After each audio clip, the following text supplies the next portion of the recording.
art is a fantastic way to create interesting and fun pieces of art with the children. Not only are they having fun and creating wonderful things, but they're also learning to respect the environment and be sustainable. They can learn to reduce, recycle and to reuse all their old materials and things that they can find lying around in school and at home.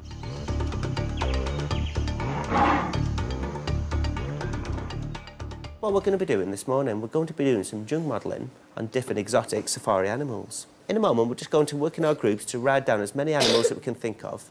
And the other groups, I'd like you to be thinking about safari animals as you're walking around the classroom, having a look at the different textures, okay? And how we could perhaps use the things or the different materials and containers to make the different animals. It's really important at the beginning of the lesson to focus the children into what safari animals actually are. They did this by writing down things on the whiteboard of different animals, watching a slideshow, some different photos of different animals, and going around the classroom to look at the different materials to really extend their thinking about what animals they may want to create later. Jack and me decided we're going to do a lion. I made a lion's tail. I thought, yeah. What about these? For hooves? Yeah, hooves, yeah. They have a kind of hooves a little bit like that. The nose. What? I'm not talking, but nose. Managed to think some lots of different safari African animals, okay? Has anyone got any initial ideas, any ideas to begin with about things they could do or different materials that they could use? They have like paper like off skin off animals, so you can get like boxes and stick them over so it'll look like the animal. Excellent, so you're not focusing so much on the material, but you're looking at the design of the paper and you think that could work, right? That's a really nice idea. Doing a flamingo with that pink wool there. All right. Now, I did wonder what that pink would be good for. Some really good stars there, well done. The next part of the lesson is really important that the children actually get the opportunity to plan what they're doing. It's one of the first times they sit down within the group, start working collaboratively and actually put their ideas together. With 3 children in a group, they may not necessarily have the same idea, so it's up to the children to discuss and try to come to a solution and decide on one animal that they might like to make. The planning stage is crucial because it allows them to think ahead what they're going to do and to try to envisage any problems that might happen and try to overcome them before they actually happen. What about a box for the body? 2 boxes for the body. One of them 2 little tubes at the bottom. I was thinking one of those Easter egg boxes. To extend the planning stage even further, you could ask one child to sit where they are and explain to other groups what's happening as they move around the classroom to share some different ideas. This will allow the one child to be questioned and it also allow that one child to explain what they're doing, to really embed the knowledge and the understanding that they actually have about the animal that they're going to be creating. In the meantime, it allows the other children to go and share ideas and take ideas from other groups in which to bring back ready to do a second draft. Well, what you're struggling on, what do you... Well, the head, because we couldn't think of what for the head. Right.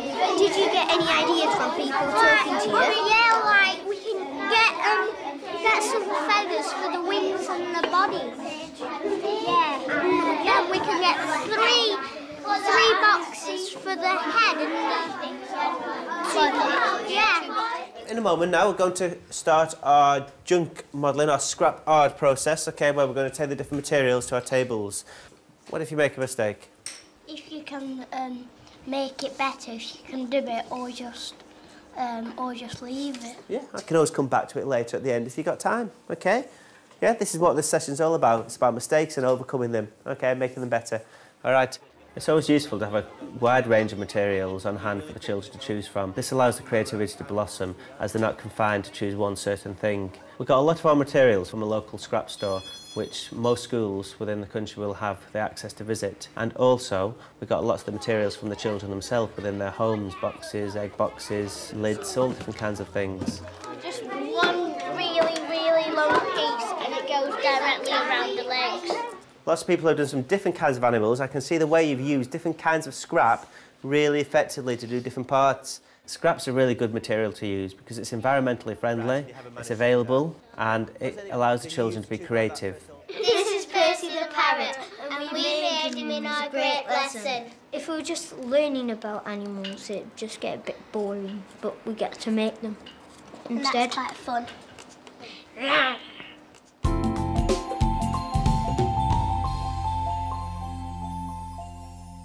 Prior to this lesson, the children have been looking at a range of houses from around the world, looking at the different features of houses, styles of houses, types of houses.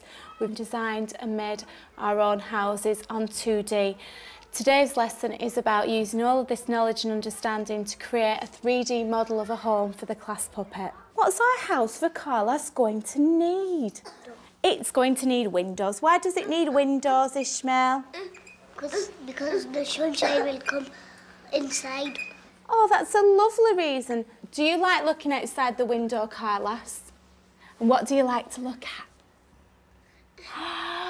I know, he likes to look at the birds. Puppets can make lessons lively and interesting, and we found that children find it easy to engage with them. Using Carlos in this project brought it to life. They had a reason for making their house, and they really wanted him to have a home so that he wasn't feeling lonely at the night. What we're going to do is we're all going to go off into a group, and in your group there will be 5 children, and you each need to decide what role you're going to take. Okay, are you ready to go to your groups?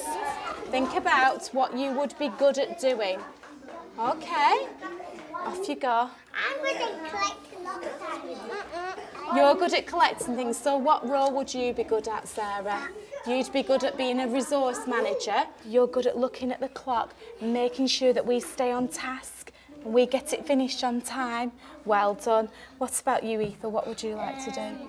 We need somebody to record. We need somebody to be team captain and make sure that everybody listens to each other and everybody works collaboratively. We know that word, don't we? It means that we all work together as a team. You're going to have 20 minutes now to get all your resources to make your house. Now remember, resource managers, it's your responsibility to go and get the items, but teams, you need to make sure they know what they're getting. Have you got the main shape of your house? So do you think it might be a good idea to get that first? You need to tell your resource manager what you need. Teamwork is an essential part of this lesson. The children are only year 1 and are still learning and developing communication skills. Through this activity, they are learning to work collaboratively, share ideas, discuss ideas and take on the opinions and views of others. 20 minutes is up now, timekeepers. The bell has gone. We all need to put down our tools. Give yourself a big clap. Well done. Now, teams, what I'd like you to do is present your house to the other teams. Can you do that? A lock for his key. Does your door have a special lock so you can lock it? Well done. And is it big enough for you, Carlos? Let's stand you next to your house. Oh, yes, I think he can fit in there. Do you like it? That's a big yes from Carlos. Give this team a clap. Well done. Using the scrap materials promotes creative thinking. The children are studying the tactile and visual elements of all the resources and looking at how they can be used in their designs. It's fun, it's creative, and it really stimulates thought.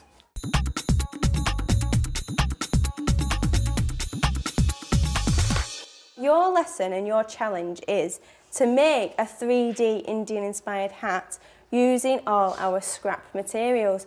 So you have done some designs, you have thought about different things that you might like to use and things that you've found at home.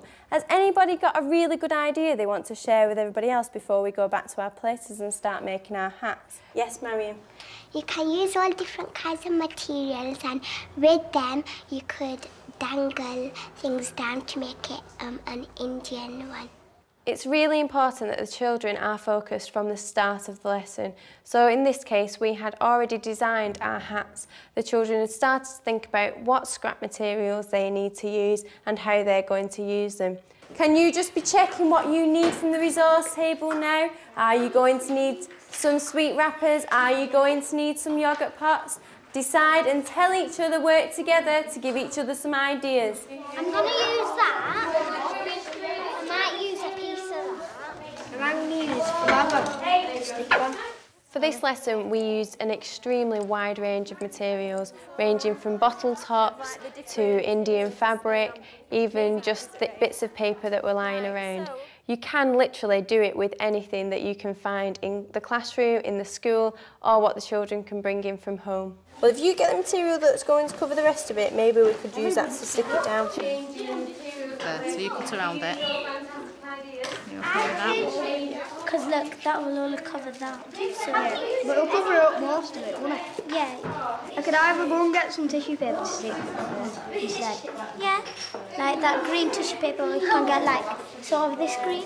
It's important to differentiate this lesson and have the pupils in mixed ability groups. Not only does this allow them to seek peer support, but it also allows the teacher and the teaching assistant to move around the classroom to see what's going on and also to help those in need. Stop for a second, because sometimes if you're struggling sticking something, you just need a minute to gather your thoughts and think of a better way. Is there anything anybody's struggling with that they won't mind anybody's opinion to help them? How to stick hard material on.